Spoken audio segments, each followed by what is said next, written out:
Boa noite, é um prazer receber todos aqui. Eu sou a Dina Feldman, eu faço a mediação de ações online da Casa Museu Ema Clabin e eu vou fazer então a apresentação desse encontro de hoje. Obrigada pela presença de vocês. Eu vou começar pela minha descrição. Eu sou uma mulher branca de 44 anos, eu tô com o cabelo pintado de vermelho solto na altura dos ombros, eu uso óculos, os meus olhos são verdes, eu tô usando um macacão azul, royal, e atrás de mim tem uma imagem de um dos ambientes da Casa Museu Ema Clabin, que também fica aqui o convite para todos conhecerem a casa que fica aqui em São Paulo. Então, uma alegria para estar hoje aqui com vocês, acompanhando a palestra Colher os Frutos, Continuar Plantando, Literatura de Mulheres Negras hoje. Esse é o terceiro e último encontro do ciclo Literatura Negro-Feminina, Conversas entre Gerações. E aqui a gente tem a Maria Clara, que participou dos dois primeiros encontros, e hoje a gente tem a Luby Prates, escritora negra, expoente e atuante, que dialoga com a Maria Carolina Casati. Depois, Carol, você me corrige se eu falei errado seu nome, pesquisadora da literatura negra. E eu agora vou fazer uma breve apresentação da Luby e da Carol. Luby Prates é poeta, tradutora, editora e curadora de literatura. Tem diversas publicações em plaquetes, antologias e revistas nacionais e internacionais. Organizou os festivais literários para a visibilidade de poetas, Eu Sou Poeta, São Paulo 2016 e Outro Modo de Ser, Barcelona 2018, e também participou de festivais literários no Brasil e em países da América Latina. Editora e sócia fundadora da Nós Outros, editorial, é responsável pela revista literária Parênteses. No campo social, dedica-se a ações que combatem a invisibilidade de mulheres e negros. Atualmente é doutoranda em Psicologia do Desenvolvimento Humano na Universidade de São Paulo. Maria Carolina é graduada e mestre em Letras pela Universidade de São Paulo, com pesquisas em análise de narrativas orais, história oral e estudos surdos. Como professora no Departamento de Educação da Uninove, lecionou as disciplinas de Metodologia do Ensino da Língua Portuguesa, Literatura Infantil, Libras, Metodologia da Pesquisa e TCC nos cursos de Pedagogia, Biologia, Radiologia e Biomedicina. Também é tutora virtual dos cursos de Educação Musical e Pedagogia da UFSCar nas disciplinas de Libras e Língua Portuguesa. Atualmente é membra da GP-ROM, Grupo de Estudo e Pesquisa em História Oral e Memória da Escola da USP, e doutoranda do Programa de Pós-Graduação em Mudança Social e Participação Política da USP, na qual desenvolve o projeto intitulado A Mulata Brasiliana, Narrativas Orais, Histórias de Vida e Memórias de Brasileiras Negras Casadas com Italianos. Então, vou passar a palavra primeiro para Maria Clara, que idealizou esse ciclo, e aí a gente continua. Obrigada, gente. Boa noite a todas, todos e todes. Muito obrigada, Diná. Quero começar, como sempre, saudando as nossas mais velhas, dizendo que eu estou muito feliz de estar aqui, encerrando esse ciclo, né, e agradecendo especialmente a Maria Carolina e a Luby por terem aceitado e topado estarem aqui, né. Nos dois primeiros encontros, nós conversamos bastante sobre a escrita de mulheres em cadernos, né. Para quem está chegando pela primeira vez, eu faço doutorado aqui no PPGH, na UERJ, na História Política, pensando as relações entre literatura, política e história na escrita de mulheres em cadernos, especialmente na literatura da Esmeralda Ribeiro, que esteve conosco aqui no encontro tão bonito na semana passada. E quando, né, eu comecei a sonhar um pouco com esse ciclo, né, junto com a Esmeralda, né, inclusive pensando quem, a maneira como nós nos organizaríamos, pareceu ficar muito urgente, né, pensar a ancestralidade de uma maneira mais complexa, né, então trazendo uma escritora, né, como a Esmeralda, que já está aí há mais de 40 anos, né, escrevendo, publicando, articulando e organizando coletâneas, antologias, né, uma escritora com tanta estrada, né, e com tantas publicações, e ao mesmo tempo trazer escritores que estão aí também com diversas publicações, com uma trajetória já consolidada, né, assim, digamos, no cenário da literatura brasileira, pesquisadoras, enfim, para realizarem uma conversa, né, sobre esse assunto, sobre esse tema. E acho que eu queria só, na verdade, abrir um pouco essa conversa. Eu não vou permanecer, assim, a ideia é que realmente seja uma conversa entre a Maria e a Lube, de reafirmar um pouco do que a gente tem conversado nos últimos 2 encontros, sobre a importância de entender essa literatura como uma literatura nacional, importante e interessante para a história, importante e interessante para o cenário da literatura em geral. E eu acho que ter espaços como esse, né, abrindo, recebendo, movimentando, fomentando essas conversas, divulgando essa literatura, é um movimento muito importante. Eu fico feliz, não só do aceite da Lube e da Maria, mais uma vez agradecê-las, mas também agradecer a Diná, a Cris, a Casa Ema Clabin, por terem topado, né, receber esse espaço e fomentar esses encontros e essas conversas. Acho que é basicamente isso. Quero, né, saudar a Lube e a Maria, dizer que eu estou muito feliz e ansiosa para ouvi-las. Vou ficar aqui, né, fazendo as perguntas, depois até pelo chat também, ao final eu retorno para a gente se despedir. Muito obrigada, viu?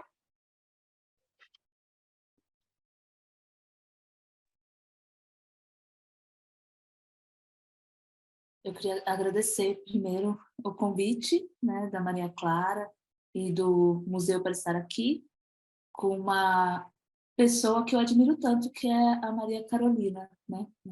Carolina. Então, acho que faz um tempo já que eu queria ter essa oportunidade. A gente se encontra muito e faz muitas coisas juntas, mas eu acho que essa é a primeira oportunidade que a gente tem de conversar sobre a nossa trajetória, né? E faz tempo que eu estava querendo essa conversa. Bom, então também vou agradecer, né? Já falar oi, boa noite para todo mundo que está vendo agora, quem vai ver depois. Agradecer o convite da Maria Clara, agradecer a Diná, querida, né? Que não me chama de Maria Carolina, já está chamando de Carol, porque a gente já tem também fazendo coisas juntas, né? Agradecer a Cris, o museu. E, cara, assim, né? Hoje é aquele dia de conversar com a minha amiga, né? Então, quer dizer, eu tenho realmente que agradecer, porque isso não foi um convite, foi um presente. Poder conversar com a Lube era tudo que eu também sempre quis, então já vou avisando, né, que não fingirei costume, vai ser uma conversa afetiva, não vou parar de tietar, porque de fato é uma honra poder falar minha amiga e ainda fazer uma conversa assim com outras pessoas vendo. Então, obrigada. Só agradecer. Então, a palavra está com vocês. Eu também vou ficar aqui escondidinha, mas estou aqui acompanhando. Bom encontro para nós. Então, beleza. Então, vou começar. Já que a palavra está com a gente, né, Lube? A gente tinha combinado antes. É isso aí, a gente tinha combinado antes que a gente ia bater papo, cada uma na sua casa, mas igual a gente sempre quis fazer, né, de uma forma um pouco mais, digamos, oficial, mas bater papo sobre literatura, sobre as nossas trajetórias, como você disse, sobre essas possibilidades de se escrever, né? E aí, só para começar, mas Lúbia, a gente vai bater papo, tá? Só para começar, eu queria. A Maria Clara estava falando, né? Acho que talvez uma das coisas que seja o mote desse ciclo seja justamente pensar essas conversas também entre gerações, né? Ela conversou com a Esmeralda, falou com outras pessoas, e aí eu queria que você começasse me dizendo isso, assim, quais é que são as suas referências, né? Quais são as nossas ancestrais que te fazem pensar em poesia, que te fizeram começar a escrever? Eu acho que os principais encontros que eu tive com escritoras negras aconteceu depois do meu reconhecimento racial, né? Eu já escrevia, eu escrevo desde a adolescência, publiquei meu primeiro livro em 2012, então, mais ou menos ali, desde que eu me entendo por gente, eu escrevo. Só que a minha escrita e o que eu lia era, sim, muito embranquecido, né? Minhas referências de antes do meu reconhecimento racial eram todas brancas, né? E isso aparecia no que eu escrevia, né? Tinham formas que apareciam muito na minha linguagem, esse embranquecimento.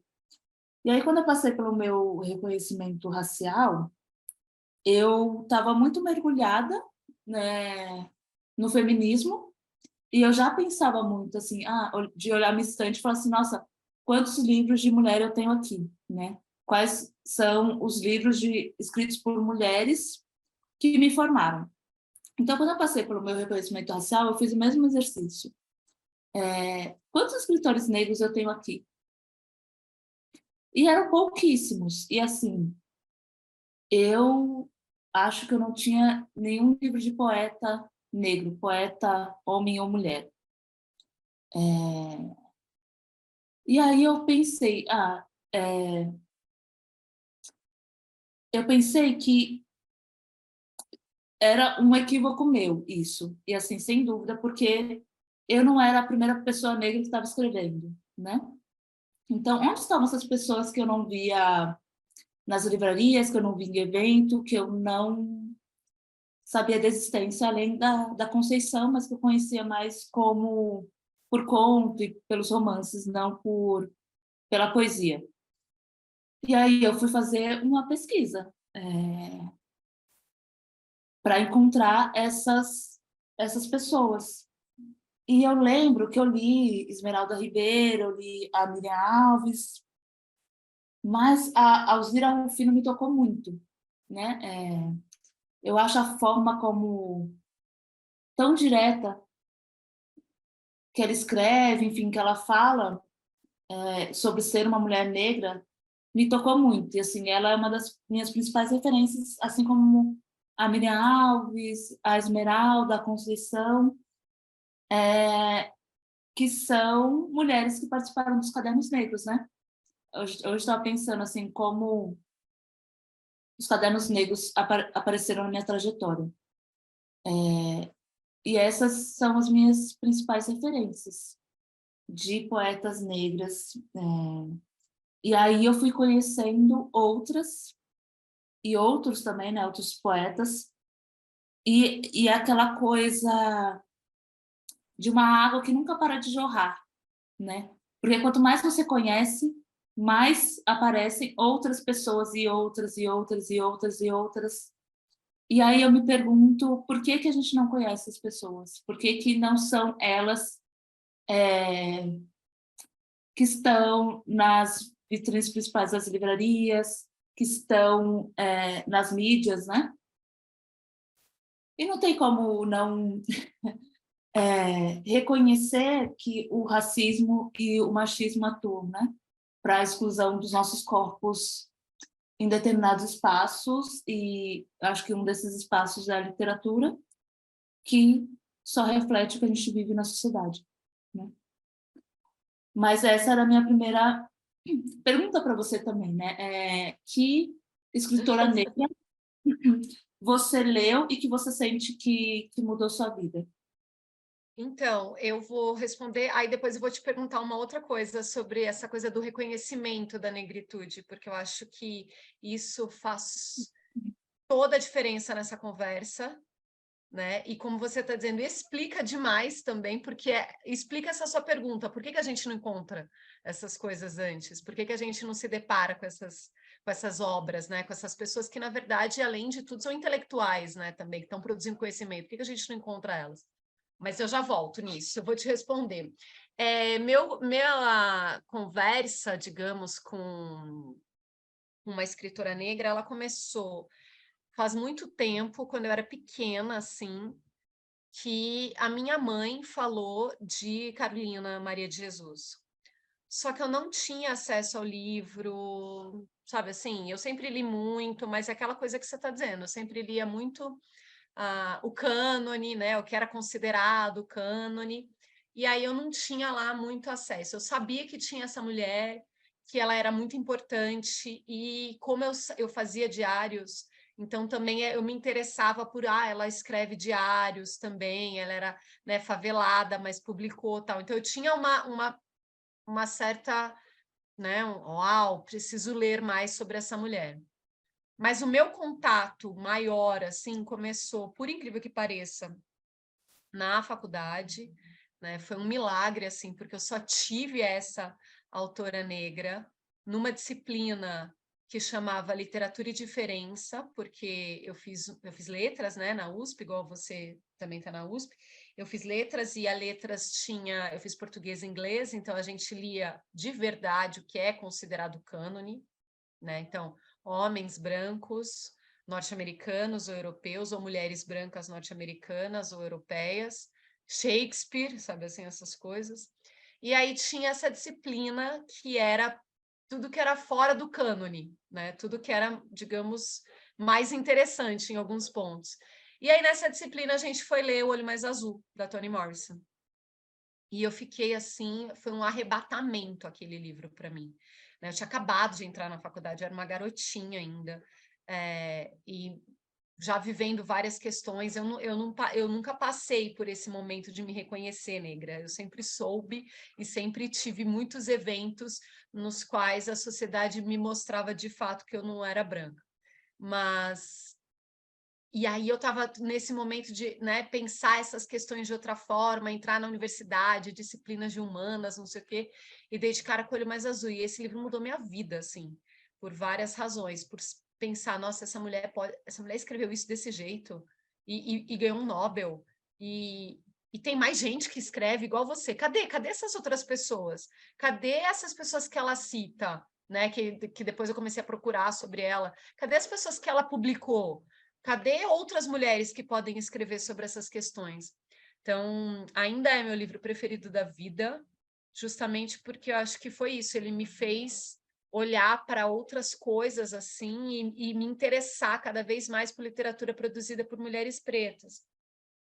E aí, corta para 2023, né?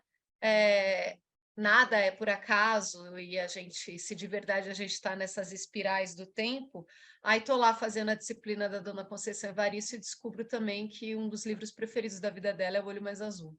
Então, cara, estou estudando escrevivência, fazendo a disciplina com essa mulher, e agora ela também é tocada de uma forma tão visceral, né? No meu caso, essas relações são viscerais. Então, foi isso assim que começou. Mas eu queria saber isso. Como é que foi essa coisa de como é que você se reconheceu negra? Por que eu estou falando isso, Lubi? Porque a gente não fez a nossa audiodescrição, né? Como a Diná fez. E a gente não falou que nós somos meninas negras, mas a gente tem a pele clara, né? Meninas negras de pele clara. E às vezes a gente sabe muito bem o que rola nesse país com meninas que não são retintas, com pessoas que não são retintas, como acontece com a minha mãe, por exemplo, que é retinta, né?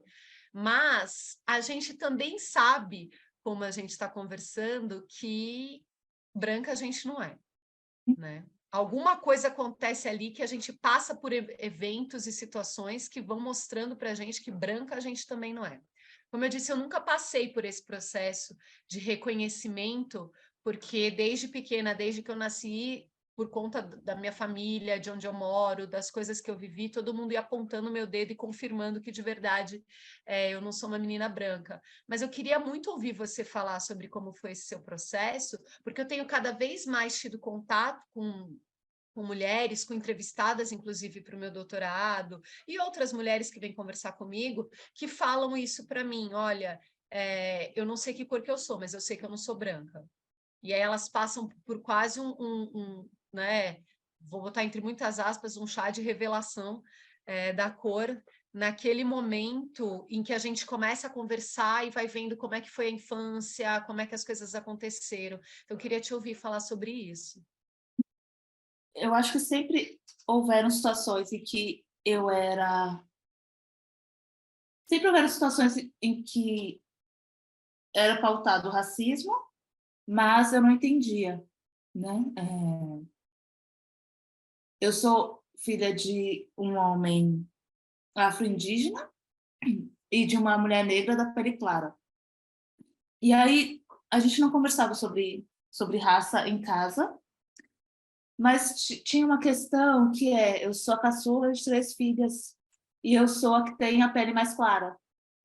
E isso sempre foi dito como uma qualidade, como uma coisa boa, né? Então, isso me deixava muito confusa.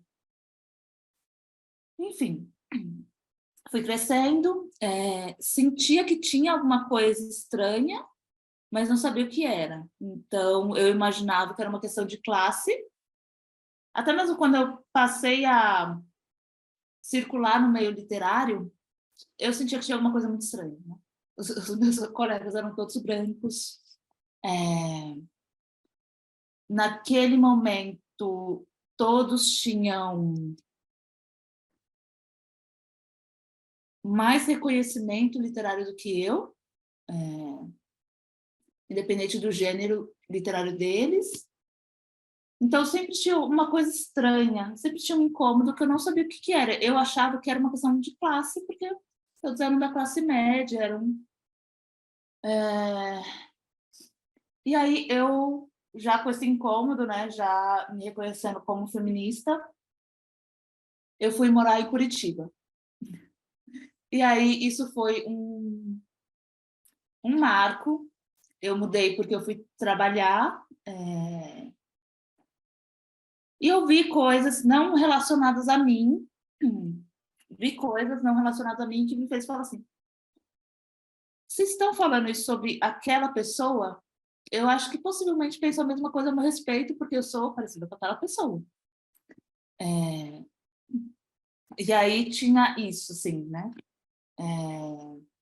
De ouvir coisas, de ver coisas. Foi um momento em que estavam construindo os estádios para a Copa e estavam construindo o estádio no bairro onde eu morava. E os trabalhadores eram pessoas africanas, né? E retintas. Então, eles eram muito hostilizados naquela cidade. E eu fui olhando para aquelas pessoas e falei assim: hoje é com eles, pode ser que amanhã seja comigo, né? E assim foi o meu processo, assim, foi sair dessa cidade, né, que é São Paulo, onde, bom, dizem, né, que é a cidade de todo mundo, onde todo mundo pode viver, enfim. Para ir para uma cidade onde as diferenças são muito mais marcadas, foi, assim, essencial para a minha construção. Não foi uma construção fácil, mas foi importante. Acho que foi uma mudança importante. Eu ia perguntar isso. Desculpa. Eu acho que me reconhecer como uma mulher negra mudou toda a minha vida, né? A gente estava falando sobre literatura, enfim. E aí, eu tenho 2 livros que foram publicados antes desse reconhecimento e Um Corpo Negro, que é o primeiro, que eu falo sobre esse processo.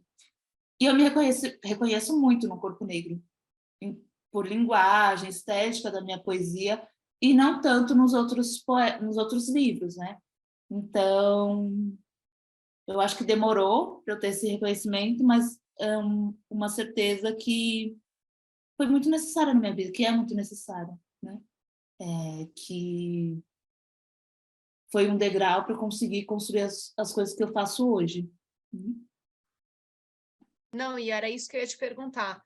Você meio que já começou a introduzir, porque você falou no começo da nossa conversa que a sua estética, a sua linguagem, as palavras, né, o seu texto era muito embranquecido.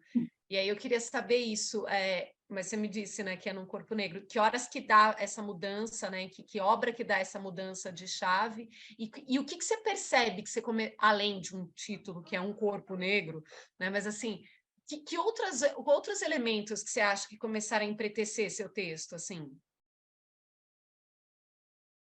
Quando eu vejo os 3 livros, tem coisas que são minhas e que são muito fortes, assim. Eu gosto muito de trabalhar com repetição, com essa ideia de esgarçar um verso, né? Então, eu trabalho muito com repetição. Isso está presente nos 3 livros. Mas tem temas que são temas brancos. Assim, temas brancos, porque era isso que estava em 2012, quando eu escrevi, comecei a publicar, era o que todo mundo estava falando. Eu acho que é isso. Tem uma busca minha em fazer parte de um meio do qual eu nunca faria parte, né? Escrevendo sobre o que quer que seja. Então, acho que tem isso, né? Tem muito de viagem, né? Dessas de referências artísticas europeias, né? Tem muito disso, né? E aí, eu acho que o Corpo Negro, não só pela temática, mas eu me volto para mim mesma, né? Eu estou fazendo propaganda de um corpo negro, porque se você está vendo a gente agora e vai ver depois, se você ainda não sabe, você precisa saber que essa Mulher Maravilhosa vai lançar, né? Está lançado, mas vai fazer uma turnê europeia de lançamento, inclusive colabore, tem uma vaquinha aberta no perfil da Lube para ela poder chegar nesses lugares, para lançar um corpo negro que foi traduzido para o italiano, né, e para o francês. E essa edição que tem, então, um lado está em italiano, no outro lado está em francês, ó. E eu estou fazendo propaganda porque, além de tudo, né, a tradução para o italiano foi feita pela nossa amiga Francesca Cricelli e revisada por essa que vos fala. E aí você falar disso, dessa coisa da viagem, vai justamente tocar no meu poema preferido seu da vida, que é Para Esse País, né? E aí eu acho que é talvez isso que você está falando, né? Uma coisa é você falar sobre viagem numa perspectiva branca, e aí falar da Europa e de outros lugares numa perspectiva embranquecida, mais do que embranquecida, uma perspectiva branca, né? Vamos ser honestas. E outra coisa é justamente o que acontece quando esse corpo vai viajar para a Europa ou vai viajar para os Estados Unidos, mas eu acho que é importante a gente falar para a Europa que tem toda essa questão, né, que nós sabemos, da colonização e de outros problemas. E aí, quando esse corpo vai viajar para esse país, nessa perspectiva da negritude, aí ele já não olha mais para a Torre Eiffel embasbacado, ele já não vai mais no Coliseu e aplaude só, né? Ele justamente começa a pensar o que é esse corpo estar nesse lugar. E aí eu queria que você falasse um pouco sobre isso, né? Sobre tanto tendo como base esse poema, mas tantos outros que estão nesse texto que vão falar sobre isso, condição imigrante, por exemplo, e outros que vão botar a gente neste lugar, mas que não é mais lugar do turista, né? Porque turista é querido, é desejado, tem políticas públicas para atrair turistas. E a gente está numa condição que, por favor, não venham, né? Eu queria que você falasse sobre isso. Com a minha experiência em Curitiba, eu percebi que eu sempre seria estrangeira, independente de onde estivesse. E eu comecei a escrever Um Corpo Negro com o poema Condição Imigrante. Eu estava voltando para casa uma tarde e caminhando, enfim, e muito incomodada, né? Com a cidade, enfim. E tinha um cachorro na rua da minha casa que eu detestava passar em frente à casa dele, porque ele latia muito. Então, eu sempre atravessava quando eu tinha que passar naquele trecho. E eu fiquei com isso, né, na cabeça. Eu falei assim, nossa, estar nessa cidade é como ter sempre um cachorro me seguindo, né? Sempre é esse cachorro raivoso que late, enfim, que rosna. E assim nasceu o primeiro poema do livro. E depois foram nascendo outros, justamente pensando nessa perspectiva, né, de sou um corpo estranho nessa cidade, mas não é só nessa cidade, né? Eu acho que é nesse país. Para este país, eu acho que tem essa leitura de ser uma viagem, mas eu acho que eu não falo não falo nesse poema sobre isso, sabe? Eu acho que é muito mais sobre essas viagens que são forçadas mesmo. Como sou imigrante também, nasceu muito depois, eu não sei se vocês vão se lembrar, né? Eu tô falando, comecei a escrever em 2015, 2016, que teve o caso de um barco com pessoas que queriam morar na Itália, tipo, as pessoas se afogaram e aí o mar traz o corpo da criança para a areia, né? E aquela foto, ela é estampada em todos os jornais. E essa imagem ficou muito forte na minha cabeça, né? Desse corpo que não é desejado, né? Eu acho que é isso. Como você falou, ir visitar, ir morar em outro país, você é um turista, né? Você não é o estrangeiro. Então, eu fiquei pensando muito nessas relações, né? E como o Brasil se construiu dessa forma, né? Porque eu acho que é isso, o corpo negro ele vai afunilando, né? Eu acho que tem essa relação que eu vou criando com a pátria, com o país, com ter vindo para cá, né, simbolicamente, e depois eu vou adentrando aspectos mais pessoais, né?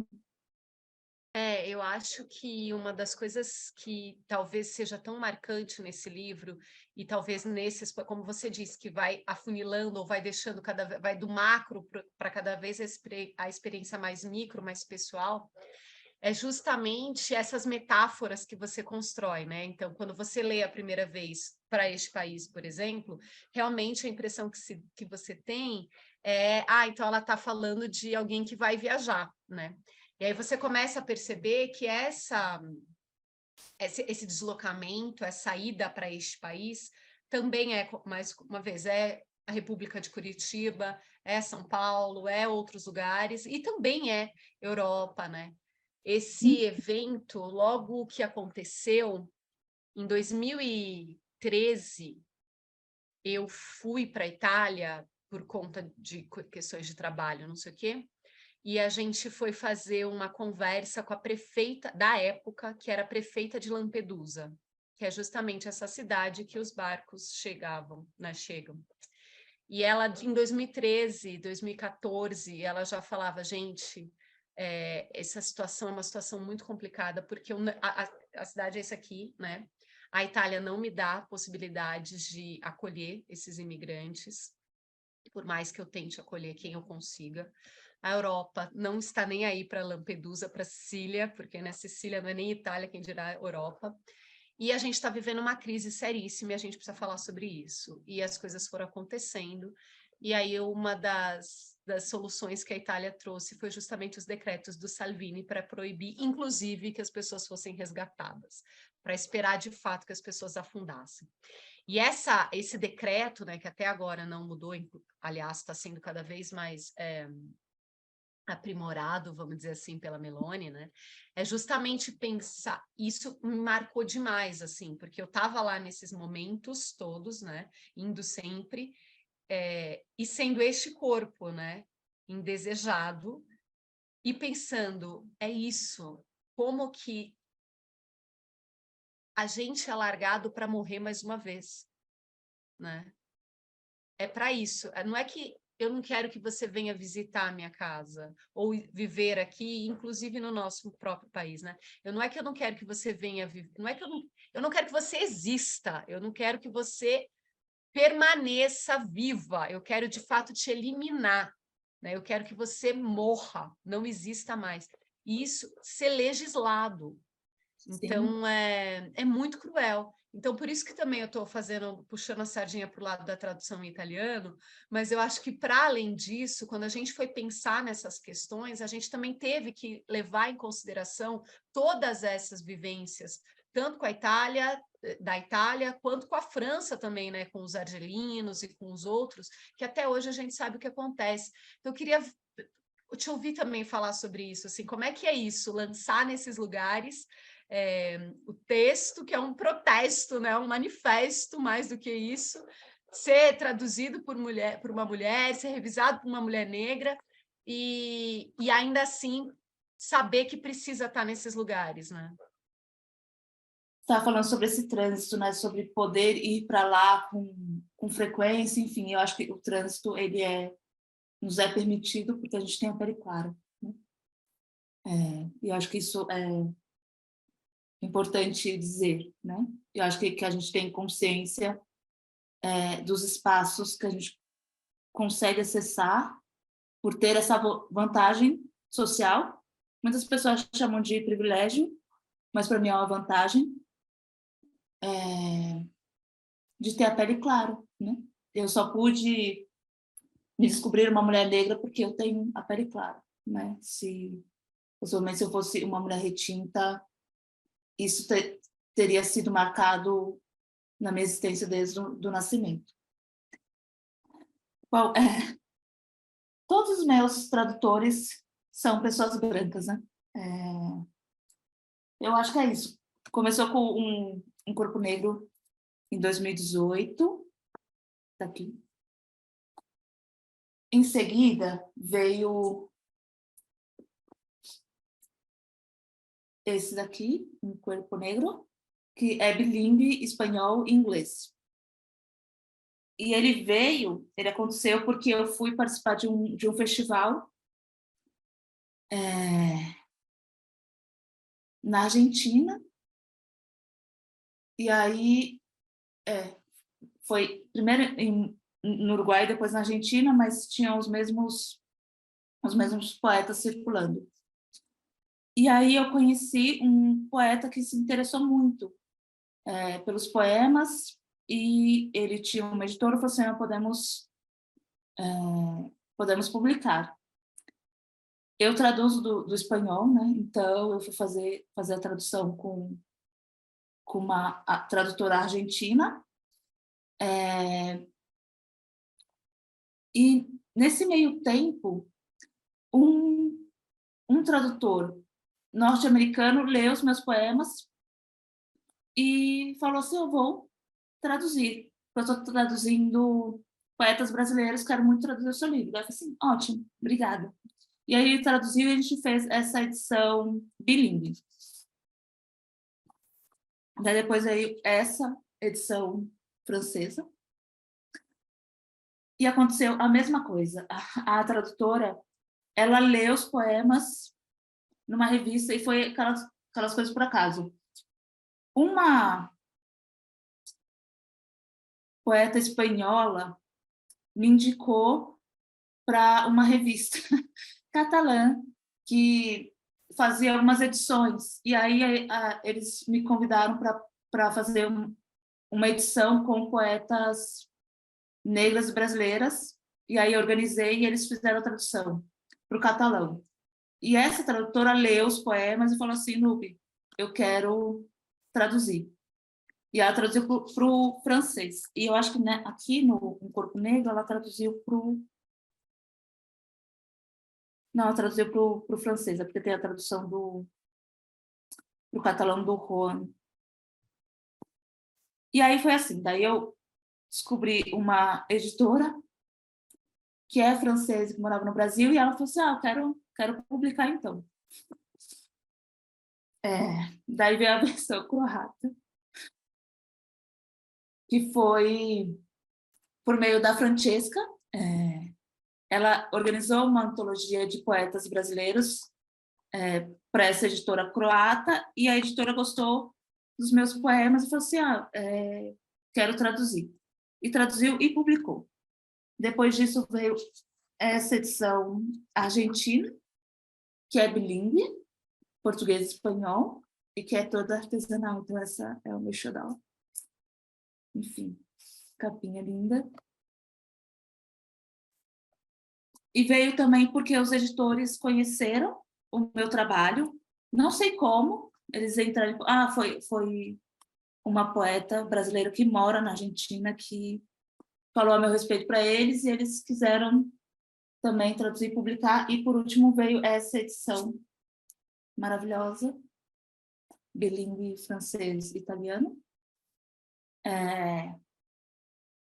Porque eu já estava nesse processo, né, da Francesca se mostrar interessada em traduzir, enfim.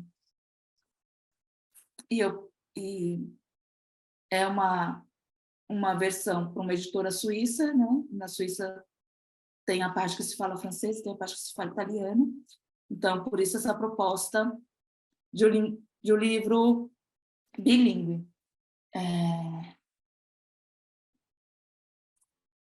E é curioso, né? Porque só a língua de colonizador, né? Mas eu acho que é um debate necessário nesse país também, né? Eu acho que eu fui, né, com essas experiências de ser publicada fora, ouvindo histórias que me marcaram também, de pessoas que só acessaram a minha poesia porque estavam nesses idiomas, né? Então, eu não tenho muito conflito com isso. Assim, tipo, eu espero chegar um dia que eu consiga lançar meus livros em países africanos, né? Eu posso ir para o continente africano e, como poeta, enfim, hoje eu acho que a oportunidade que eu tenho é de lançar na Europa e eu, de alguma forma, preciso aproveitar essa experiência para fazer esse debate chegar em outras pessoas, né? Acho que tem muito disso, né? Porque foram pessoas brancas que me traduziram e que leem os meus poemas perceberam Isso. perceberam o quanto esse debate é importante, né? Conseguiram se colocar, tipo, no lugar de pessoas brancas e falar, tá, o que eu posso fazer para esse debate, né? E é Não, e eu isso. acho que é isso mesmo que falta na Europa, né? Então, quer dizer, que bom que está chegando nesses lugares e as pessoas vão poder ler na sua própria língua e poder pensar sobre essas questões a partir de outro prisma, né? Porque o que eles já sabem, o que eles já definem sobre a gente não precisa continuar reproduzindo, a gente precisa de verdade a gente se falar e se descrever e se narrar para que não reproduza mais o que já está tão consolidado, né? Você falou que a gente tem esse trânsito, assim, porque a gente tem a pele clara, né? Mas eu diria que a gente tem esse trânsito com essa pele clara até chegar no lugar, entendeu? Porque quando a gente chega lá, a gente passa... Claro, não é a mesma coisa de você ser uma mulher retinta, de você ser uma mulher africana, visualmente africana, né? Vamos dizer assim. Mas você passa por situações também muito horrorosas, assim, o tempo todo, né? E no meu caso, a cidadania ainda me faz passar por essas situações, porque é sempre assim, você está na fila errada, você está, né, o seu documento não é esse, você tinha que ir para outro lugar, você tem que não sei o quê. Então, é o que a gente está dizendo, é esse momento de fazer o tempo todo você ter certeza que você não pertence, né? Só que, bom, eu não pertencer à Europa é uma coisa, mas aí sentir assim também no meu país, né? Essa sensação de deslocamento. E aí eu acho que faz todo sentido, então, voltando no começo da nossa conversa, a gente procurar autoras e autores que né, a Toni Morrison falava, eu queria escrever para quem eu não precisava explicar, né? Eu acho que é mais ou menos isso, a gente não precisa explicar, a gente está aqui batendo papo, mas não precisa explicar certas coisas. Então, acho que faz todo sentido, então, se espelhar e procurar outras leituras que vão, de fato, servir não só de inspiração, mas servir, de fato, de acalento, né?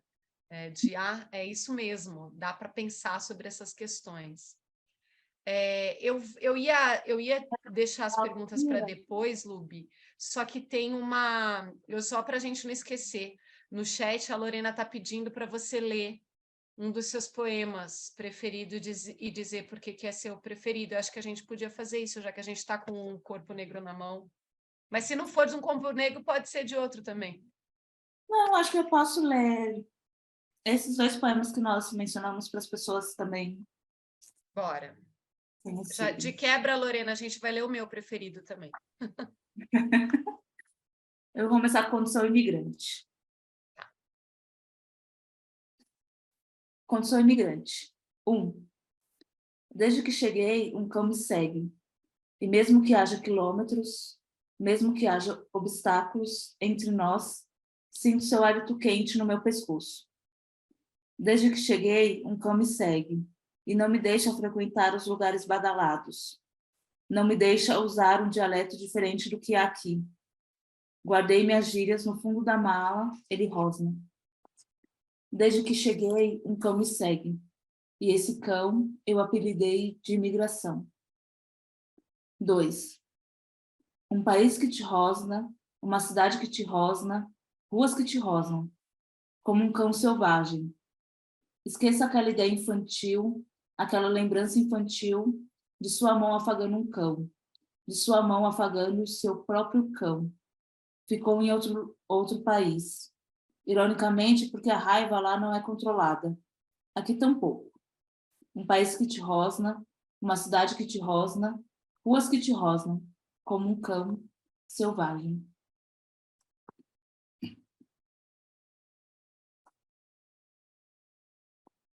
Para este país. Para este país, eu traria os documentos que me tornam gente. Os documentos que comprovam. Eu existo.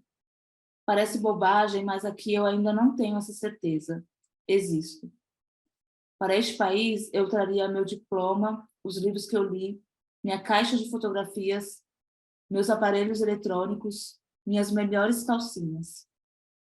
Para este país, eu traria meu corpo. Para este país, eu traria todas essas coisas e mais. Mas não me permitiram malas, o espaço era pequeno demais. Aquele navio poderia afundar, aquele avião poderia partir-se com o peso que tem uma vida. Para este país, eu trouxe a cor da minha pele, meu cabelo crespo, meu idioma materno, minhas comidas preferidas na memória da minha língua. Para este país, eu trouxe meus orixás sobre a minha cabeça, toda a minha árvore genealógica, antepassados, as raízes. Para este país, eu trouxe todas essas coisas e mais. Ninguém notou, mas minha bagagem pesa tanto. Eu fiquei muito surpresa com a identificação com condição imigrante, assim, que se gerou. Porque na primeira edição do Corpo Negro, não tinha só condição imigrante, e aí as pessoas foram traduzindo o poema e me mandando. E aí eu fui inserindo nos livros, no livro, né, nas edições. Então tem a tradução para o espanhol, tem para o inglês, tem para o catalão, tem para o francês, tem para o croata, tem para uma língua que se chama occitano, que é o dialeto espanhol, e que está sendo perdido, né? E a Dolores, que é a tradutora do francês, ela falou, Lubi, eu estou estudando essa língua e ela está sendo extinta, enfim, eu quero traduzir o seu poema. E aí ela traduziu e me mandou, e eu incluí, né? E também tem para o alemão. E na última edição do Corpo Negro, eu consegui inserir QR Codes com os tradutores lendo as traduções, porque eu falei assim, nossa, é outra experiência, né, de poder escutar o poema em outra língua. Também tem para o italiano, esqueci de falar, do italiano. Lubi, eu ia fazer outra pergunta, mas a gente precisa honrar Esmeralda Ribeiro, que acabou de entrar. Sim. E ela está fazendo uma pergunta. Primeiro, né, honrar a Esmeralda. E ela está fazendo uma pergunta para a gente. Na verdade, eu diria mais para você, né? Ela fala se você tem um gênero preferido para escrever.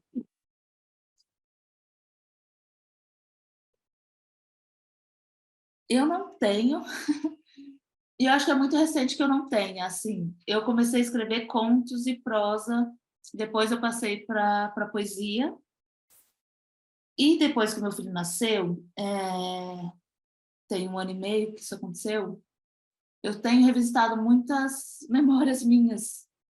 E assim, e a poesia não é suficiente, porque eu quero dizer. Então eu tenho escrito muito ensaio, assim, sobre memória, né? Sobre maternidade, sobre raça, enfim. Então, não tenho. Sim, eu tenho. Eu acho que quando eu encontro algo sobre o que escrever, eu preciso fazer uma escolha sobre como que eu vou escrever, o que eu vou escrever, né? E às vezes pode ser uma ideia que já vem fechada, né? Já vem acho que uma imagem poética que me faça trabalhar para ela. E eu sinto que tem temáticas que são muito mais profundas e que a poesia não vai dar conta, né? Daí eu escrevo prosa, por exemplo. Então, não tenho um gênero preferido. E acho que você está sendo modesta e falar assim, essa pergunta é para a Luby. Por favor, né, Carol? Essa pergunta é para nós. Não, meu gênero preferido é prosa, né? Talvez colocar um pouco de poesia no meio, assim, mas é prosa. Ô, Luby, eu vou fazer outra pergunta que tem a ver com outra coisa que eu ia te perguntar, mas aí, como estão vindo umas perguntas muito afins com o que a gente está conversando, eu estou pulando, tá? Aí tem uma pergunta que é assim, ó, Luby, um dos primeiros, que eu acho que tem a ver com isso que você está falando, que tem certas coisas que não dão conta, né? A poesia talvez não dê conta. Luby, um dos primeiros sentimentos que eu senti ao ler sua poesia foi revolta e raiva, pela forma brilhante como você expõe a crueldade do Brasil que se esconde através de uma falsa democracia racial ou cordialidade. O que você fez ou faz com a sua raiva? A raiva ou o ódio são sentimentos que você usa para escrever? Muito obrigada, porque a revolta que senti ao ler a tua poesia trouxe para mim também um sentido para existir e para lutar. Luby, o que você faz com a raiva quando a gente não pode tacar fogo em tudo como a gente queria? Tem um meme que é engraçado, né? Ouça seu coração, e o coração tá falando, taca fogo em tudo. É muito curioso, assim, porque muitas pessoas leem Um Corpo Negro ou leram postagens minhas na internet e fizeram uma imagem de mim. E aí, quando elas me conhecem e me veem falando, tal, elas falam, nossa, eu não imaginava que já me disseram isso, né? Eu não imaginava que você falasse assim, tipo, tão calmamente e com a voz baixa, sabe? E eu acho isso muito curioso, né? Essa imagem que as pessoas constroem lendo os poemas. Porque eu acho que o motor, para mim, dificilmente é a raiva para escrever, né? Eu vou correr, é isso que eu faço com a raiva, vou correr, vou me nutrir das coisas que eu gosto, enfim. Dificilmente eu vou escrever a respeito dela ou até mais querer publicar, né? Algo que eu considero que seja raivoso. Mas eu acho que tem uma crueza, né? Eu acho que é isso. Eu acho que a minha leitura da sociedade brasileira é uma leitura crua, e aí eu vou lutar pela minha existência e pela existência dos meus, assim. Acho que se transforma em luta, né? A nossa revolta.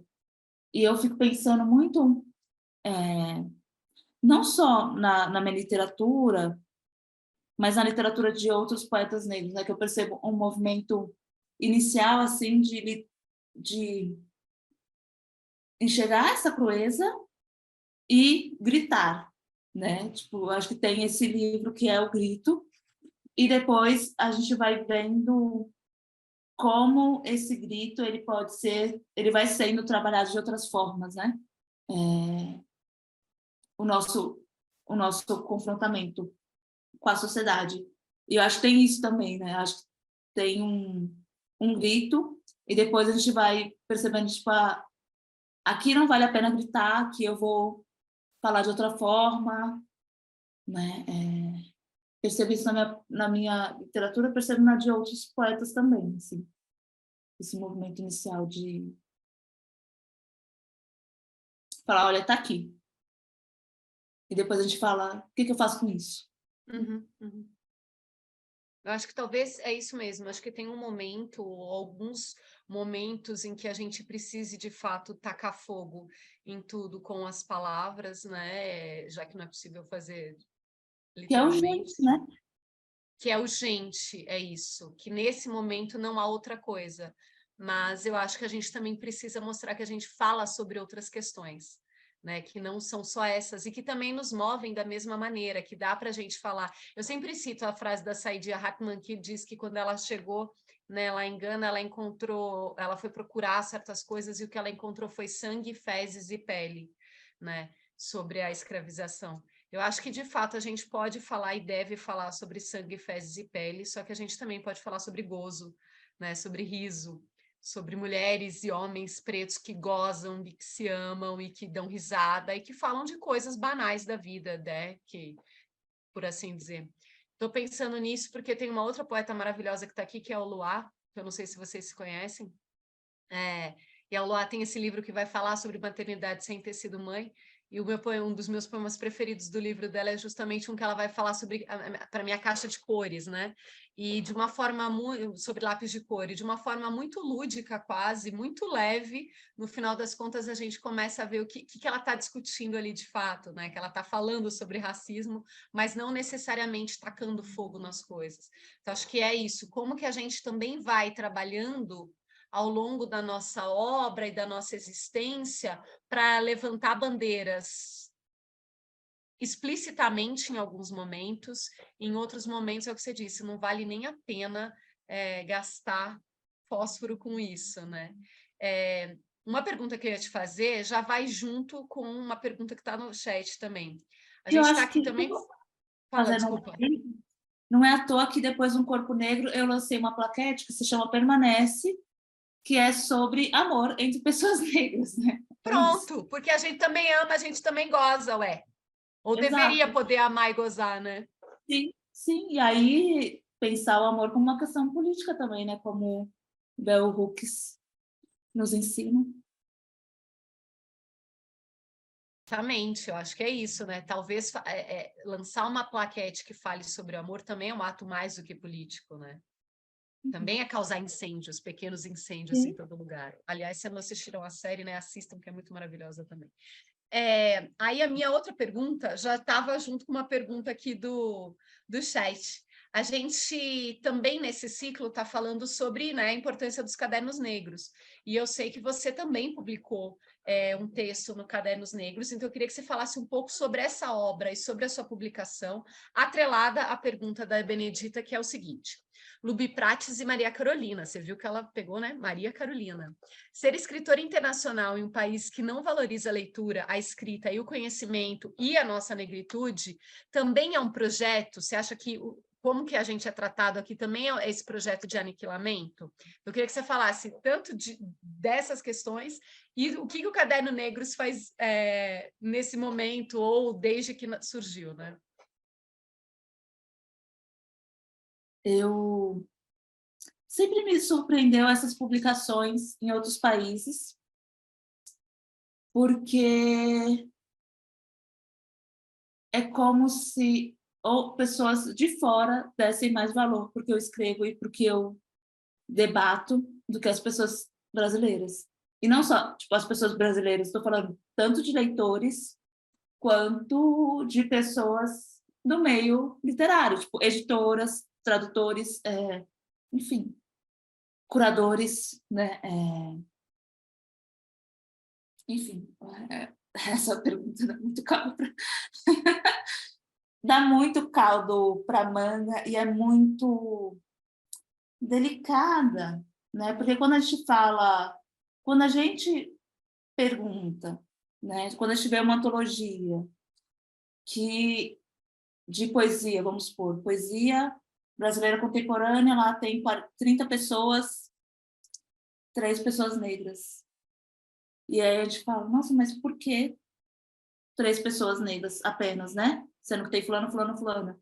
Sim, parece que a gente está reivindicando um lugar individual. E nunca é isso, né? A gente está falando sobre as pessoas que nós representamos, né? E sempre parece que é uma coisa individual, sempre parece que é inveja de quem está participando. É muito delicado, assim. Então, eu prefiro focar em quem me dá espaço, sabe? Mas eu acredito que seja realmente um projeto de aniquilamento. Eu decidi fazer uma editora depois que eu era de outra editora, e essa editora fez uma feira onde o meu livro, que tinha acabado de ser lançado, não estava à venda, né? E isso me deixou muito chocada, assim. Exato, eu fiz essa cara. Eu fiz essa cara, Carol, e eu falei assim, bom, é isso que eu tenho. O que eu vou fazer com isso? Saí da editora e fiz a minha própria editora e falei assim, bom, se é para passar perrengue, eu vou passar por minha conta, né? Porque eu tenho condições de participar de feiras e levar meus livros e vender meus livros, enfim. E aí eu fiz essa escolha, porque eu senti que não tinha espaço, né? E de qualquer forma, eu acho também que uma resposta para esses editores, para esses curadores, é meus livros estarem em vários países. E Azar sobre... deles. Uhum. E sobre Cadernos Negros, bom, eu acho que isso é história. Isso daqui é história.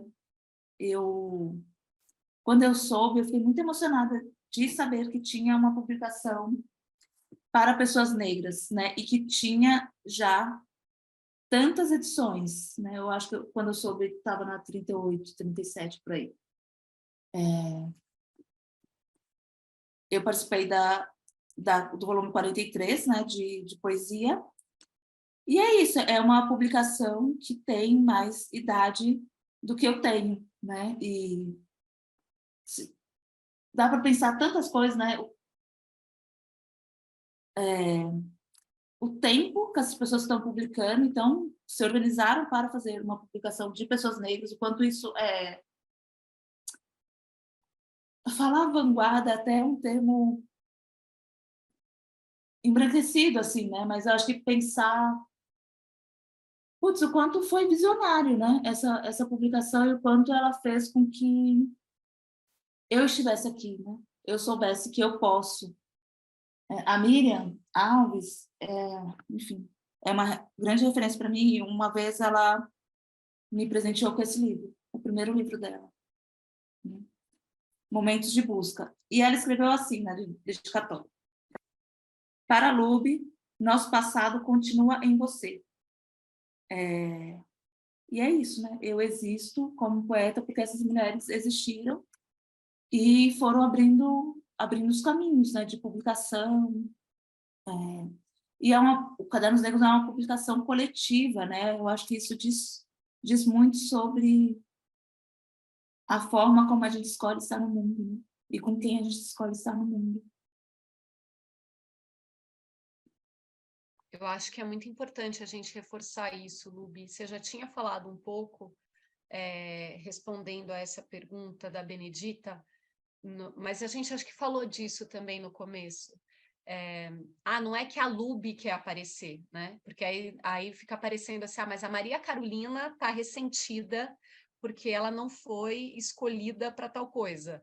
A Lubi está com dor de cotovelo porque ela não está lá. E eu acho que talvez seja importante a gente reforçar essa questão de que esses corpos e esse grupo e essas existências só fazem sentido no coletivo. Né? Mais uma vez, Cadernos Negros é uma publicação coletiva. E fora que, assim, 45 anos do negócio, as pessoas acham que a Miriam Alves começou a escrever ontem. Né? Que a Dona Esmeralda começou ontem, que a Dona Conceição começou ontem, porque agora alguma coisa aconteceu e apareceu, né? Então, acho que é importante, talvez, a gente reforçar essa coisa dessa longevidade, né? Elas estão publicando há mais tempo do que a gente existe no mundo, e a gente só existe também enquanto pesquisadoras, escritoras, intelectuais, personalidades negras, graças à existência dessas mulheres e desses homens que pensam no coletivo. Queria que você falasse um pouco sobre isso, um pouco mais sobre isso. Acho que é exatamente isso que você falou, e é uma luta que acontece, né? A gente está falando de literatura. Dentro da literatura, mas vai para outras áreas, né? Quando a gente pensa na nossa presença na universidade, enfim, tem vários desdobramentos, né? Eu acho que foi essa mudança que me reconhecer negra trouxe para minha vida, né? De que eu posso, né? Qualquer coisa que eu quiser, eu posso publicar, entrar numa universidade pública, viajar. Eu posso, não é a minha raça que vai determinar isso, né? Não sou determinada pelas outras pessoas, sou determinada por mim mesma. E isso me dá poder. Perfeito, Luby. Acho que é isso, assim. Acho importante você também citar e reforçar essa coisa da universidade, né? Da presença desses corpos, nossos corpos, nas universidades, especificamente nas universidades públicas. A gente está dentro da universidade, a gente tem uma visão, digamos, de dentro e de fora dessas questões, mas estrangeiras de dentro, né? Aliás, citando Audre Lorde, que você, inclusive, também traduziu, né? Eu acho que a gente pode, brevemente, falar sobre qual que é a relevância de você estar com a sua defesa de doutorado marcada. Eu acabei de fazer a minha qualificação de doutorado na maior universidade da América Latina. O que isso significa, Luby? O que você acha que esse movimento traz, não só, como você disse, para a literatura, mas também, mas o que isso...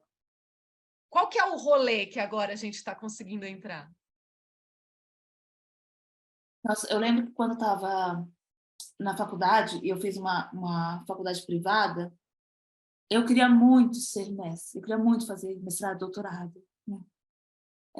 O meu grande sonho era ser doutora em psicologia. E a minha faculdade, ela não incentivava a pesquisa, né? Não tinha como. E eu fui atrás de uma professora e falei assim, professora, eu queria fazer iniciação científica, tal, quero pesquisar, quero estudar esses teóricos, tal. E ela me incentivou muito, assim.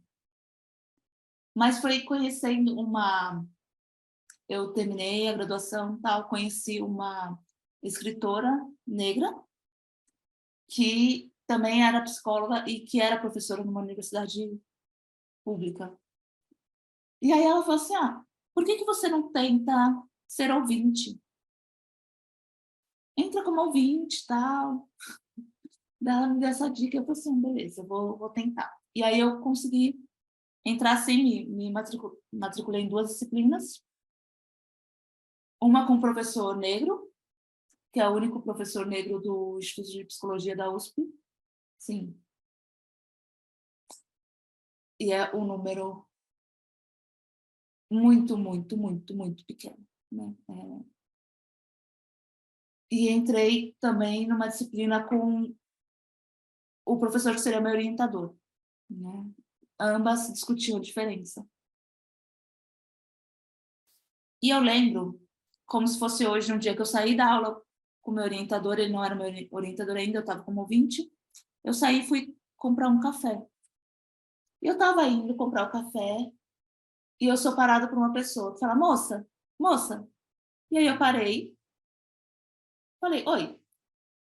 Ela me perguntou, você trabalha aqui? E eu falei, não, eu estudo aqui. Ela falou, você sabe onde tem um bebedouro? E eu falei, eu sei onde tem um bebedouro, é só você seguir pelo corredor, tá no final do corredor. Ela, obrigada. Eu não preciso dizer que era uma pessoa branca.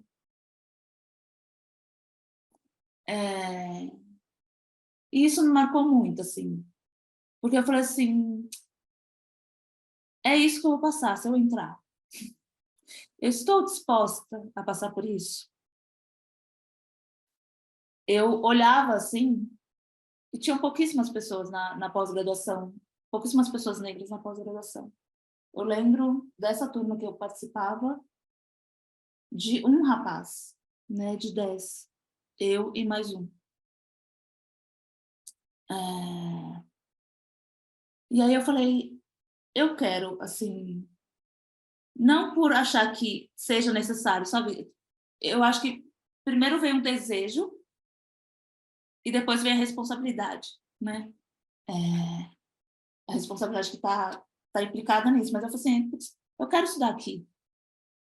E aí eu prestei para o mestrado e passei. E claro que eu não passei sem percalços, né? Tipo, eu fui muito questionada porque a minha pesquisa é sobre mulheres negras. E eu sou uma mulher negra pesquisando. Então, fui muito questionada, tipo, por que esse tema? Por que você não fala só de mulheres? Né?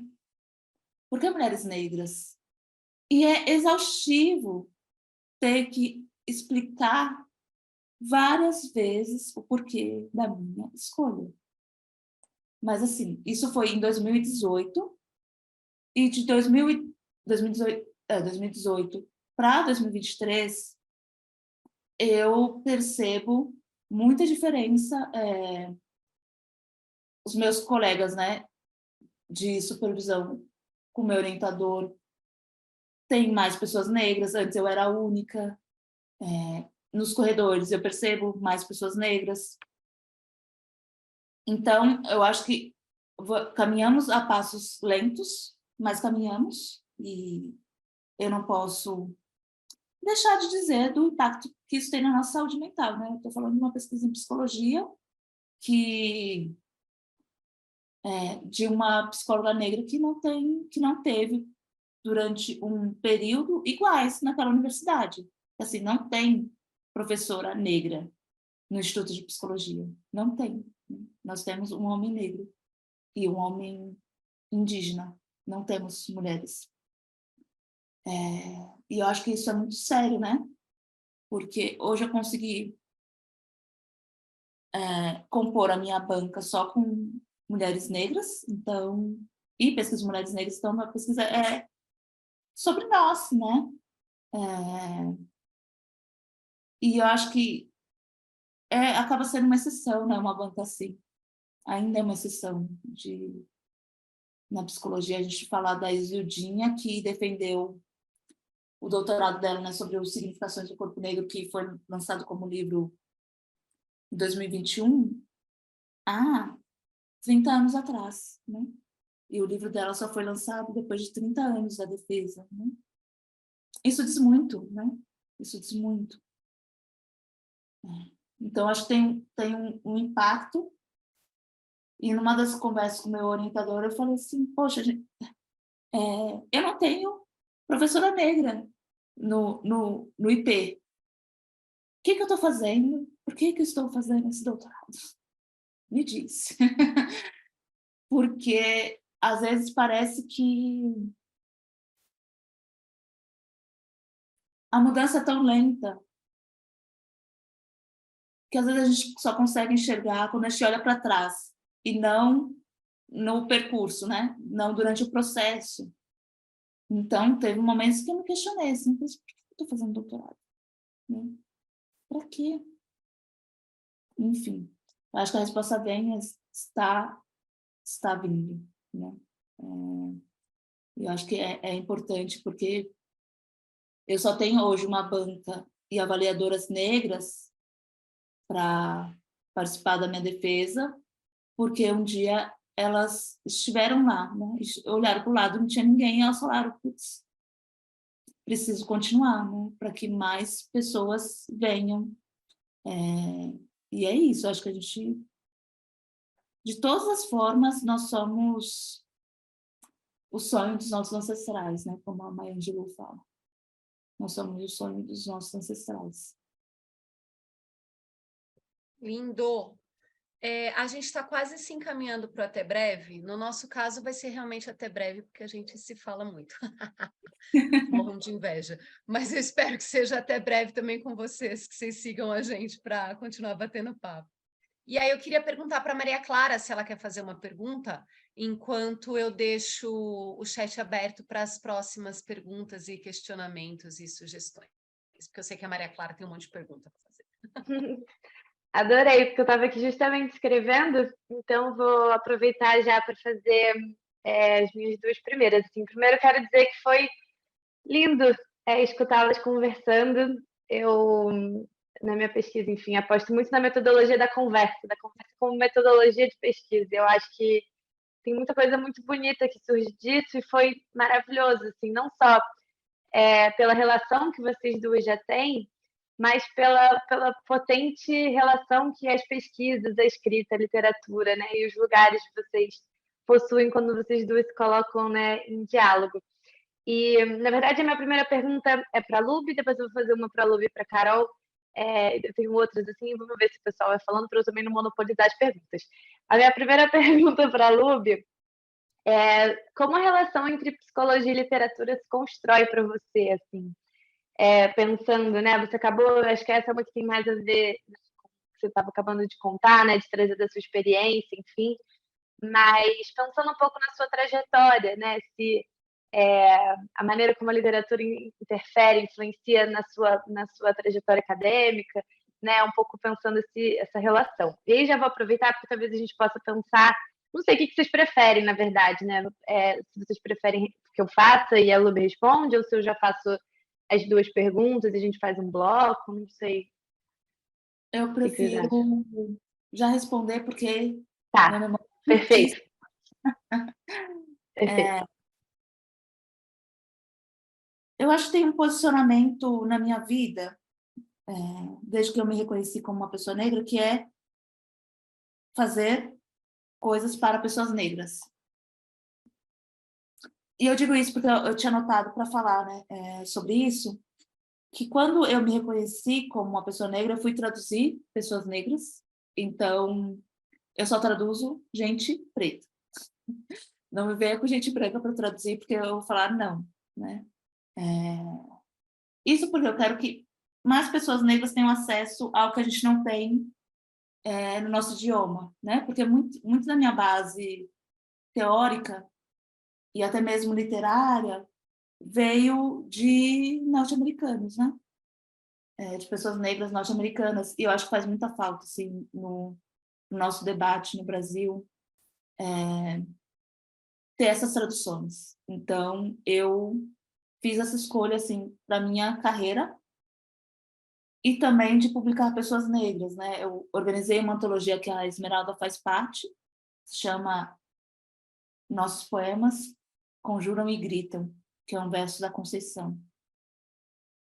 E é uma antologia de poetas negras e sigo nesse exercício de pensar as nossas poéticas. E na psicologia, não poderia ser diferente, assim, quando a gente vai olhar os teóricos europeus, enfim. E a gente agora que tem acesso ao Fanon, a pensar outras formas da clínica, enfim, uma clínica também latino-americana. E aí é curioso, porque assim, para a literatura eu tenho esse público, que é o público negro, para quem eu quero falar, quem eu quero que me lê, enfim. E na psicologia,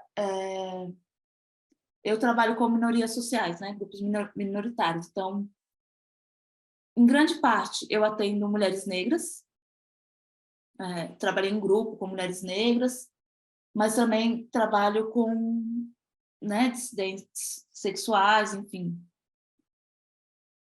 Porque eu acho que são as pessoas que precisam. E para quem eu consigo ter uma escuta aberta, assim, uma escuta sensível, sabe? Eu acho que eu nunca atendi nenhum homem hétero branco. Porque nem chega, sabe? Porque eles vão me ver e vão falar assim, não quero ser atendida por essa mulher negra. E ok, tipo, não chega e não passei por essa experiência. E é isso. E sobre a minha atuação, eu sempre tentei separar, assim, né, a minha prática como psicóloga da minha prática como escritora. Porque eu acho que a psicologia pede isso, pede... A psicologia, ela, para mim, atua no campo do privado, né? Do particular, enfim. E ser uma pessoa pública, muitas vezes, entra em conflito com isso, né? Assim, então, eu dificilmente em eventos literários vou me colocar como psicóloga ou vou deixar ter práticas terapêuticas com a escrita, sabe? Tem pessoas que fazem oficinas que eu já fiz que são, sim, hiper cuidadosas, né? Mas para mim são lugares diferentes.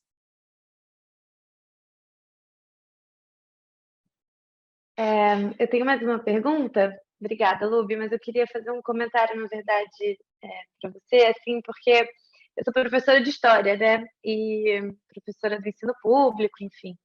E assim que eu conheci o seu livro, eu peguei uma turma logo pós-pandemia. Eu fiquei aqui tentando lembrar se era sexto ou sétimo ano, mas eu estou achando que era um sétimo ano. Na época, não me lembro. Era um sétimo ano. E a gente, não sei, a gente começou a discutir essa coisa de nação, de país, etc, etc. E aí eu tinha acabado, né, de ler. E aí na aula seguinte eu levei o Mátria e ou Terra-mãe, que é aquele livro, uma poesia que você fica dizendo como pode ser mãe, né? É mãe e me arranca os pés. E assim, eu queria dizer que foi uma das aulas, assim, uma das experiências, na verdade, eu fui entendendo, né, nessa minha relação com a literatura, né, que levar a poesia, né, eu levei muito Esmeralda, transforma e me faz perceber, e é um pouco disso que eu tento levar para a tese, como essa escrita, né, e em algum momento também você falou, né, a sua leitura sobre a sociedade brasileira, né, então existe nessa, a Carol, desculpa, Carol, eu fico chamando de Maria porque eu sou Maria também, todo mundo só me chama de Maria, e aí a gente fica confusa. Carol, desculpa, percebi que você gosta mais.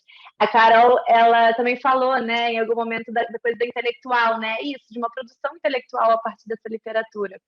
E é muito interessante perceber como isso ressoa na escola, como isso ressoa nos estudantes e nas estudantes, como isso transforma uma aula, assim, transforma no sentido de, às vezes, estar um caos e você não está conseguindo falar aquilo que você quer de jeito nenhum, porque ninguém está te entendendo, porque é óbvio, são gerações diferentes, lugares sociais diferentes, etc, né? E aí você leva uma poesia e a sua poesia simplesmente transformou a minha aula de um jeito, assim, inimaginável, porque a partir daí essa relação, né, com a ideia da mátria, da mãe, como a mãe faz isso com você, essa ideia de país, né, de nacionalidade, etc. Enfim, foi completamente, enfim, transformada.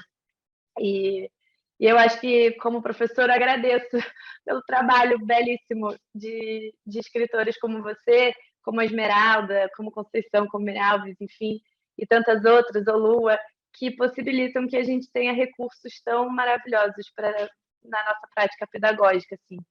É realmente muitíssimo importante.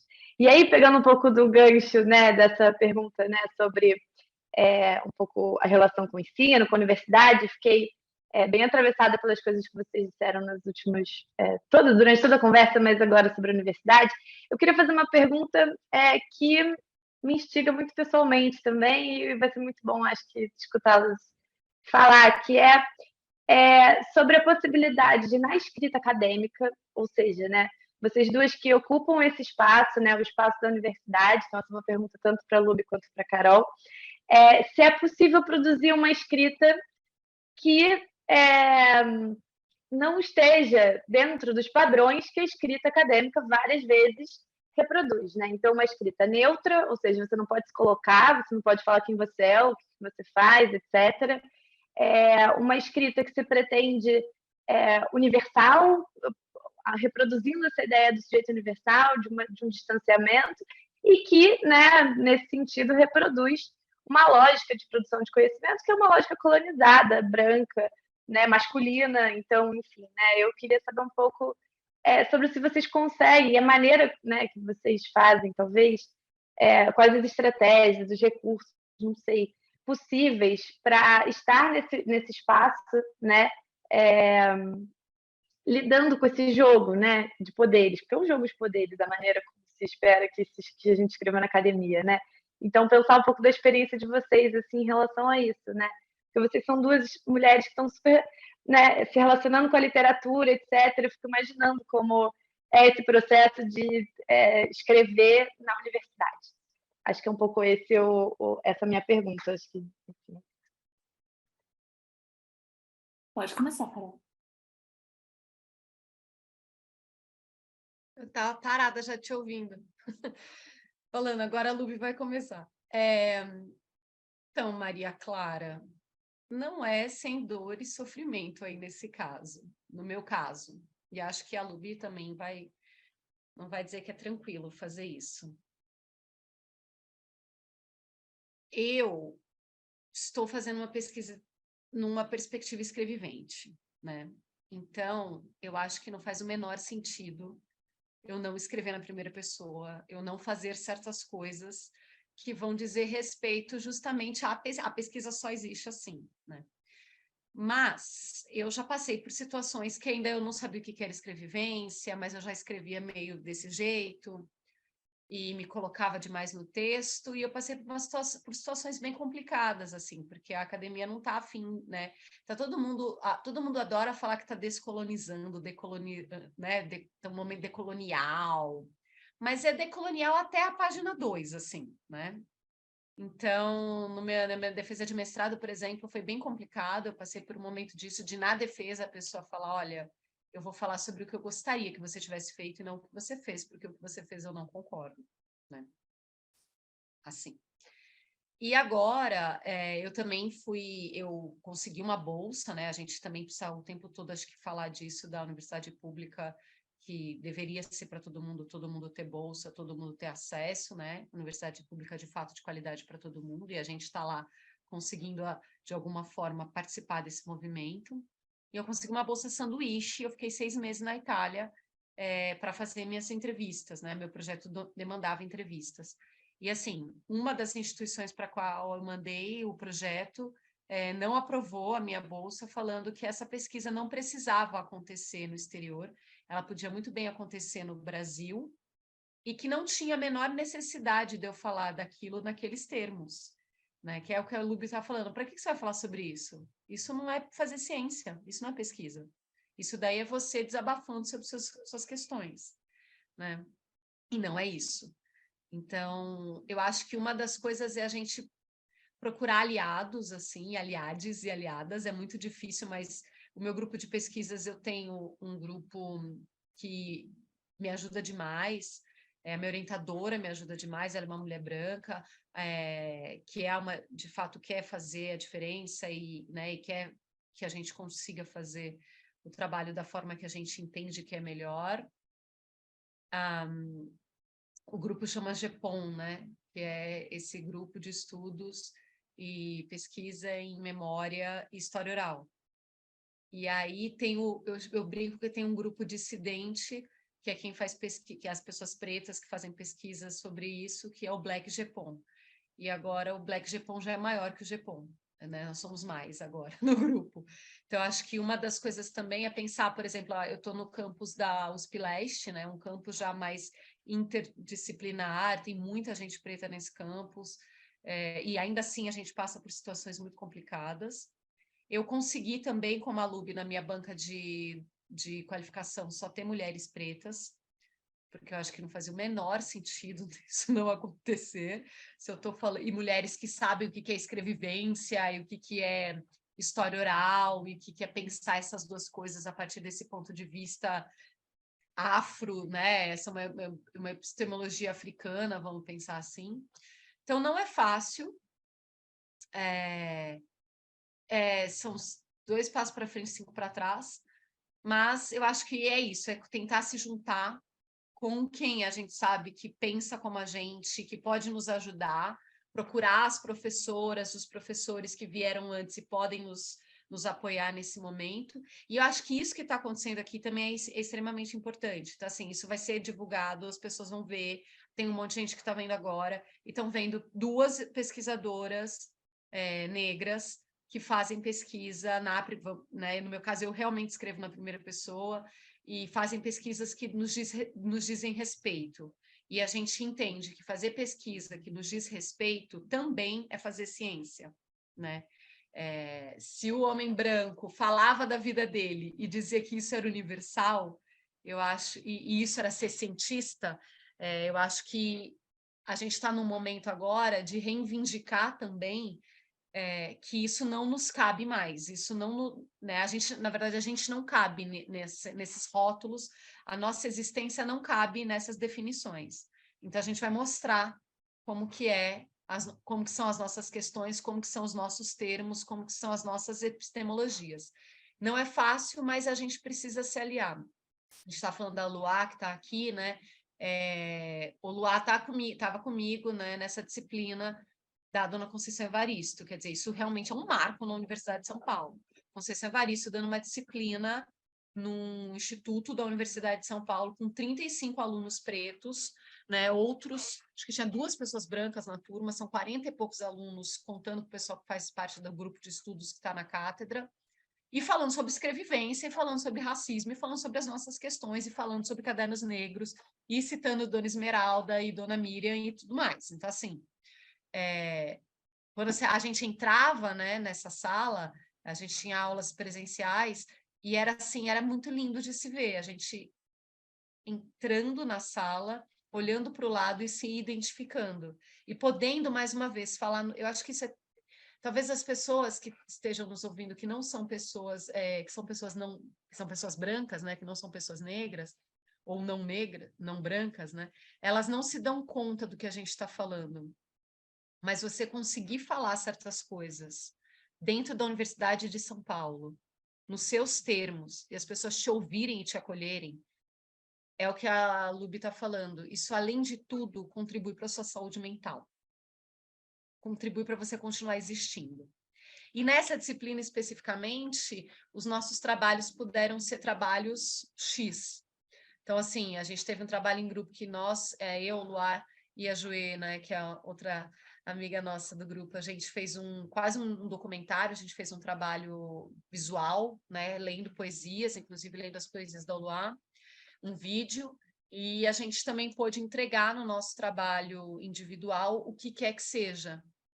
E a gente acabou optando. Então, o Luá entregou poesia, eu entreguei um conto, teve uma menina que falou sobre bordado, né, e entregou coisas em relação a bordado. Então, acho que ir procurando quem que é aliado, quem são os nossos, quem está do nosso lado, e aí conseguir sobreviver dessa forma. Mais uma vez, né, Maria Clara, só dá para acontecer no coletivo. Como disse a Luby, o nosso modo de existir no mundo é pensar no coletivo. Então, vamos lá, se aquilombar. Quando a gente se aquilomba, aí fica mais fácil.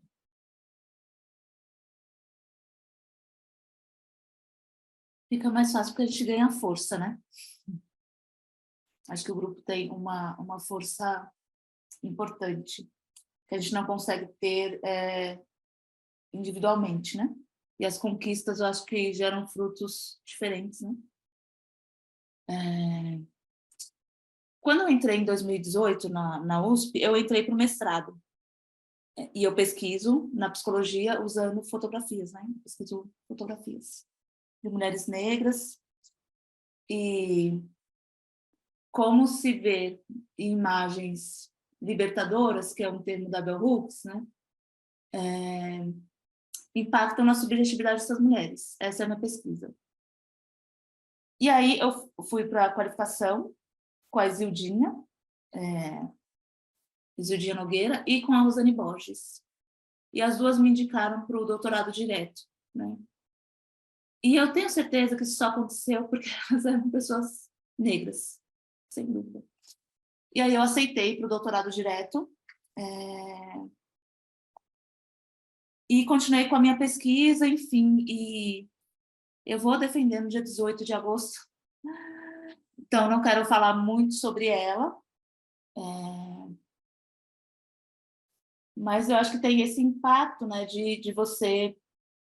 Fiz entrevistas com essas mulheres e saber que é isso, né, que elas conseguiram olhar para mim e contar suas histórias, né?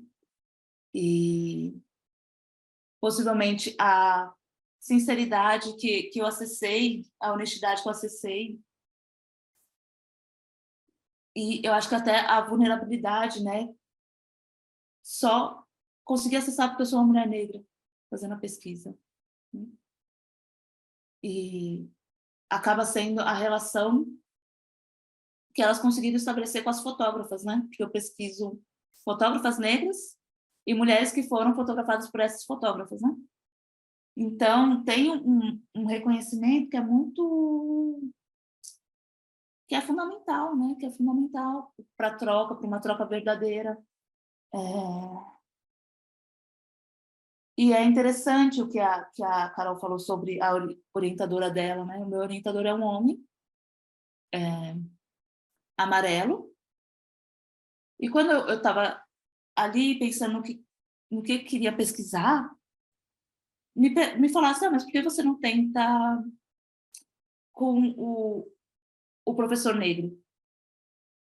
E o que eu respondi foi, porque eu acho que todo mundo deve saber falar sobre raça. Isso não é um tema para professores negros, né? E aí eu fui estudar com um homem amarelo que é uma pessoa extremamente sensível. E assim, se eu conseguir continuar, foi porque muitas vezes ele acreditou que era possível, mesmo quando eu não acreditava. Nesse momento de dúvida, de muito questionamento. Depois que eu tive bebê, que foi difícil, porque eu não tenho bolsa, então... E a faculdade... E as faculdades não têm políticas públicas para as mães, né? Não tem políticas de permanência para as mães. Então, foi um processo muito difícil, assim, e eu continuei porque ele acreditou que era possível, muitas vezes com dúvidas, assim, eu vou entregar esse capítulo, ele vai falar que tá ruim, e ele falava, não, tá maravilhoso, seu capítulo, por isso, isso, isso, isso. Eu fiz uma escolha também política de não falar na primeira pessoa, na minha pesquisa, porque a gente pesquisa algo que nos atravessa, sendo pessoas negras ou não, né? Mas eu percebo que essa solicitação para que a pesquisa seja escrita na primeira pessoa só acontece quando nós somos pessoas negras, né? Isso não é pedido para um branco.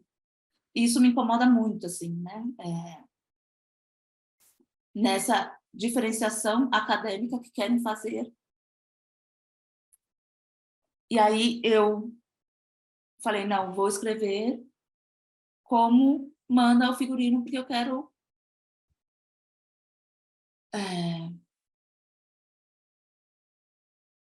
mostrar que eu tenho tanta qualidade de escrita como qualquer outra pessoa aqui dentro, sabe? E isso me motivou a fazer a minha pesquisa, mas sabendo que é isso, eu pesquiso fotografia, que estava fora, assim, da psicologia, né? A psicologia vai tratar de outras coisas, principalmente na clínica, principalmente quando a gente vai pensar sobre narrativa, enfim. E aí eu falo, não, eu quero trabalhar com fotografias. E é isso, eu acho que o meu ponto de fricção vai por aí e eu mantenho uma escrita que é a escrita acadêmica, mas porque eu quis, assim, eu quis escrever dessa forma.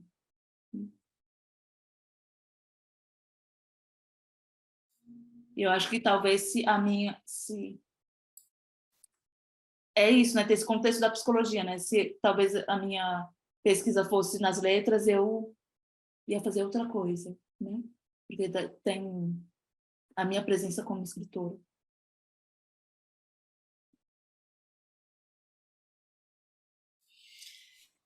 Eu vou trazer algumas perguntas que estão no chat e aqui para vocês, para a gente continuar. Da Benedita. Maria Carolina, eu fiz especialização em uma universidade particular, me traumatizou de vez, não era a única negra, mas a negação de nossas reivindicações eram gritantes e pontuavam pela exclusão. Eu sou Benedita Lopes, estou no Caderno Negros 43, junto com a Lube, e acabei de seguir vocês no Instagram. Ela colocou, mas acho que achei importante ler, embora não seja uma pergunta.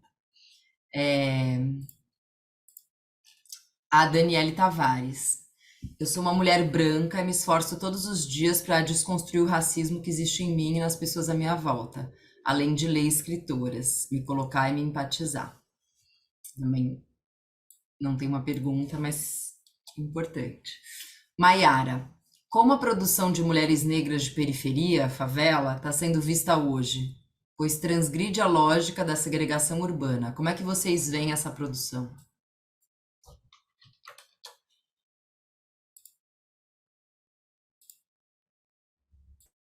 Quando a Carol estava falando de estudar na USP Leste, né, e dessa presença negra, eu fiquei pensando nesse contexto territorial, né, que diz muito, assim, sobre como os corpos vão ser percebidos, né? E é isso, também como os corpos negros vão sendo percebidos. Eu, sinceramente, não conheço, assim, produção de escritoras negras que se denominam, né, como faveladas. Eu li recentemente o Feminismo Favelado, que é uma publicação da Bazar do Tempo bem recente, e estou me inteirando, assim, dessa temática, mas não acompanho, né? E eu acho interessante, né, como algumas vezes já aconteceu comigo, e essa experiência, né, de me colocar como uma escritora negra e imediatamente ser entendida como uma escritora favelada, né? Como se como se essas duas coisas só pudessem existir juntas, né? E não existem juntas. Podem existir, os nossos trânsitos podem ser trânsitos diferentes, né?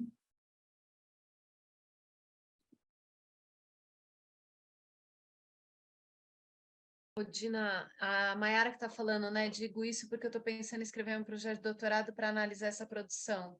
Eu vou defender meu mestrado agora no próximo mês. Eu posso estar enganada, mas eu acho que tá rolando uma produção bem grande, assim, ou pelo menos eu tenho visto muita coisa com saraus, né?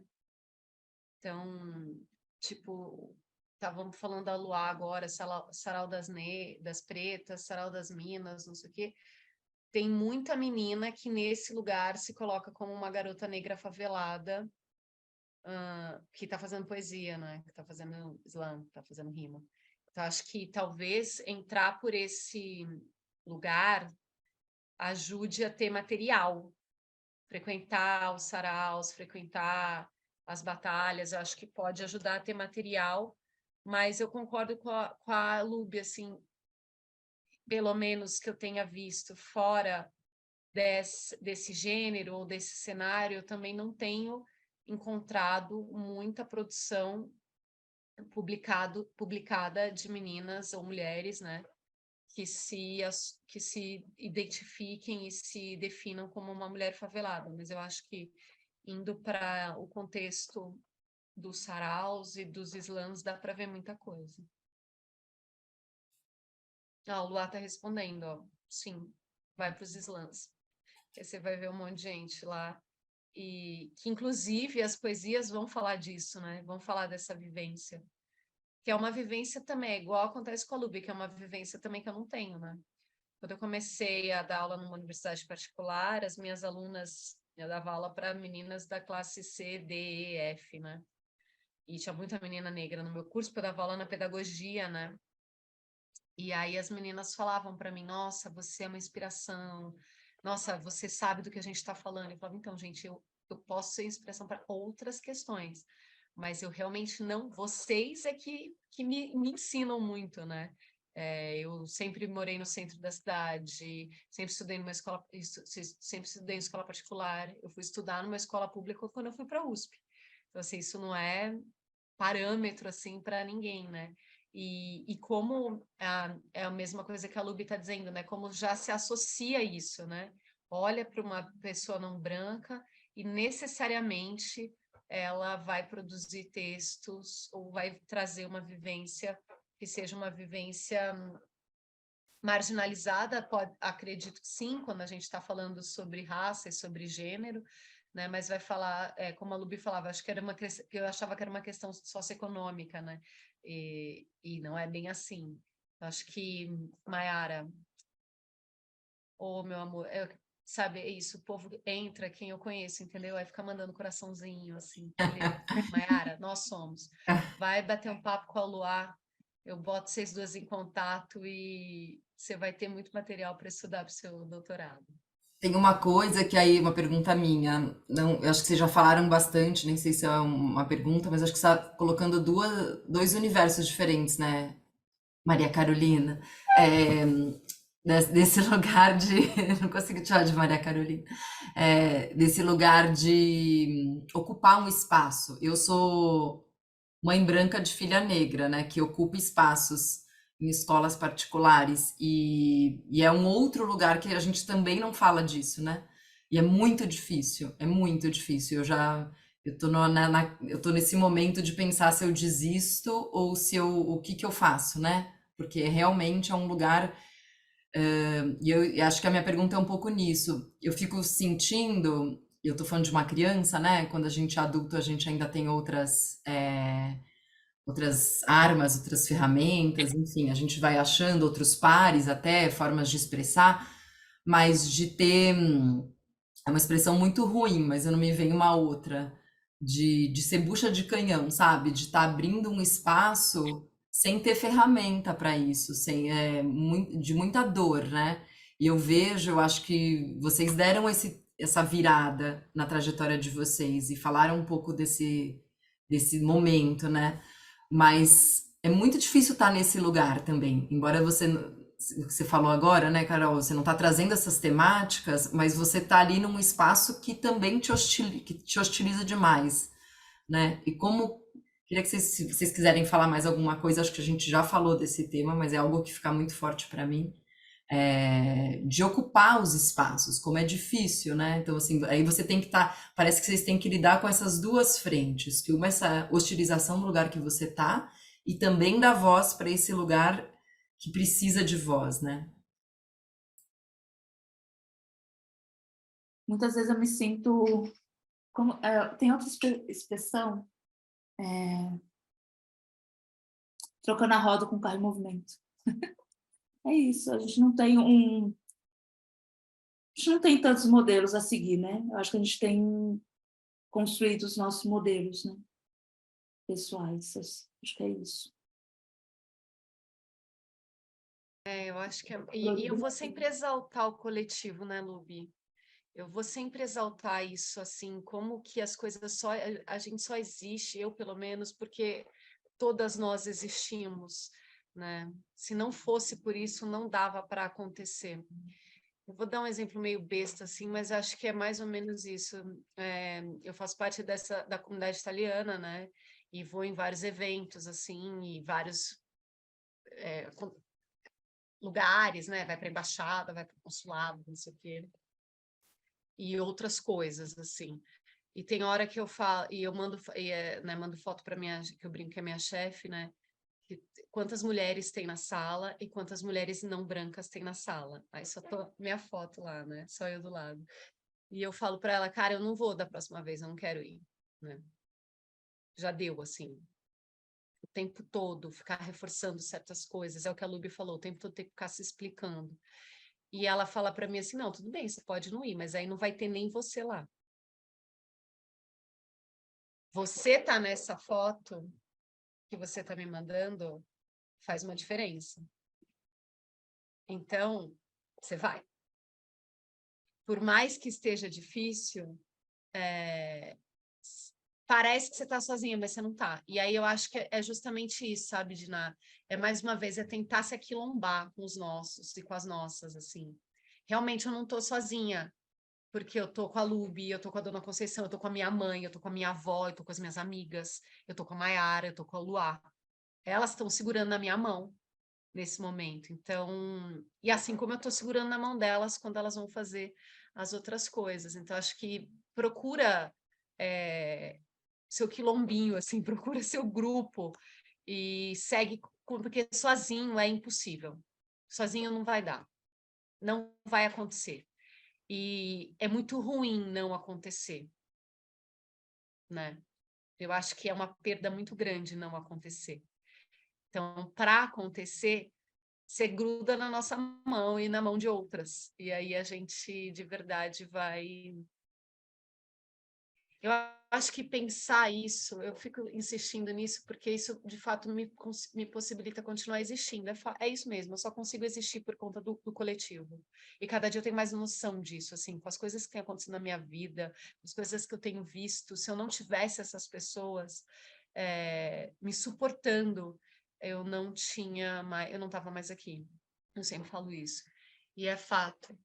Mas eu acho que isso também diz respeito ao que a Luby estava falando lá no começo, né? Essa nossa forma de existir no mundo, essa forma de pensar no mundo. A gente já pensa sempre que é o nós, né? É o a gente, não é a Carol. Então, vai pensando desse jeito, né? Vai e tendo certeza que quando isso acontece, muda a sua vida, assim. Mais do que muda a sua vida, te possibilita continuar existindo. Então, bora, vai, procura seu grupo. A gente está aqui também, como eu disse, a gente se conhece já, né? Conheço a linda da menina, da sua filha, e estamos aqui para isso, né? Acho que se colocar nesses lugares, mais uma vez, a Maria Clara abrir esse momento de debate, isso vai ser divulgado, as outras pessoas vão ver, ter acesso, se aquilombar também é poder falar e as pessoas te escutarem, né? E não necessariamente só no 20 de novembro, no nosso caso, ou no dia 25 de julho. A gente é preta e mulher o ano inteiro. Então, quando a gente consegue falar sobre essas questões, e aí acho que facilita. Maravilha. Pessoal, temos mais perguntas, a gente está chegando no fim. E se alguém quiser também fazer a pergunta, não escrever, mas falar, também dá. É só avisar aqui no chat. Inspirar. Maria Clara, você tem mais alguma? Não, eu estou satisfeitíssima, feliz, só aguardando se mais alguém tem alguma perguntinha. Essa é a hora, gente. Eu vou aproveitar e vou falando aqui que a gente vai abrir uma exposição no sábado. Então, eu vou colocar aqui no chat daqui a pouco. A gente vai abrir uma exposição temporária na Casa Museu Maclabim de livros raros, que a Ima tinha uma coleção e tem várias coisas incríveis, e alguns deles vão estar expostos, então vou colocar aqui no chat, estão todos convidados, e a exposição fica até outubro. Eu já respondi para a Maiara essa pergunta, já respondi sim. Quer dizer, eu não, né? Elas. Então, vocês querem fazer suas considerações finais para a gente encaminhar para encerrar? Se quiserem falar mais alguma coisa, acho que a gente falou bastante, mas se despedir. Eu queria agradecer a presença de todo mundo, dizer que foi maravilhoso conversar com a minha amiga, como trabalho, né, formalmente. Contem comigo, gente, contem comigo. Então, eu comecei falando que não era convite, que era presente, né? Você poder conversar com sua amiga assim. Então, eu também só tenho a agradecer. É bom demais a gente poder fazer isso e ser ouvida, na verdade, né? Acho que mais do que poder falar é conseguir ser escutada. A gente fala muito de dar a voz, mas todo mundo tem voz, né? O problema é que às vezes as pessoas não são escutadas. Por isso que às vezes a gente grita. Mas eu queria só agradecer a Maria Clara por ter inventado esse ciclo tão bonito, agradecer a Diná por tudo que sempre faz, agradecer a Crisa, o museu, quem está vendo agora, quem fez pergunta, quem não fez, quem vai ver depois. E, Lubi, te amo, né? Então, é isso. Bom, quero dizer que eu estou muito emocionada de encerrar, né, esse ciclo com a Carol e a Lubi, com uma conversa tão bonita. Dizer que foi um momento de muito aprendizado, assim, eu estava muito nervosa porque eu falo muito, né, converso muito dentro da universidade e com os meus alunos, que já é coisa pra caramba, né, com os meus estudantes. E essa, né, criação do ciclo, enfim, teve todo o apoio da Lívia, minha grande amiga também. Foi, na verdade, um movimento de conversar com outras pessoas, né? Com ampliar um pouco assim esse meu diálogo e esse desejo, né? De trazer inclusive as minhas conversas com a Esmeralda para abri-las, né, para outras pessoas e eu acho que tem sido pesquisar cadernos, as mulheres em cadernos, pesquisar a Esmeralda, pesquisar junto com a Esmeralda, tem sido uma oportunidade tão grande de aprendizado que pareceu muito urgente dividir e multiplicar isso. Então, eu quero muitíssimo agradecer a Diná, a Cris, a Casama Clabin pela possibilidade de abertura desse espaço, agradecer a Esmeralda Ribeiro no ano passado, enfim.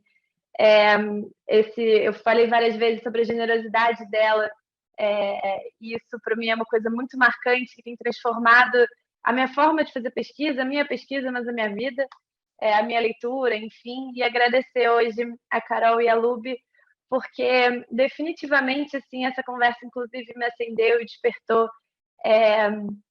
questões que eu vou levar, e tenho certeza que para todas as pessoas que as ouviram também, que a gente vai levar para frente. Eu espero que mais espaços como esses aconteçam, não necessariamente comigo, na verdade eu prefiro que isso, né? Eu acho que se eu pudesse esse lugar de articulação, eu gosto bastante. E, enfim, eu espero que esses espaços se multipliquem, porque existe muita coisa importante para ser dita nesse pensamento intelectual de vocês, né, escritores sobre os quais esse ciclo se debruçou, com quem esse ciclo conversou. Então, acho que é isso. Agradecer a todo mundo que participou durante esses 3 encontros, que permaneceram aqui. Mandar um beijo para a Lua, para a Esmeralda. E é isso. Muito obrigada.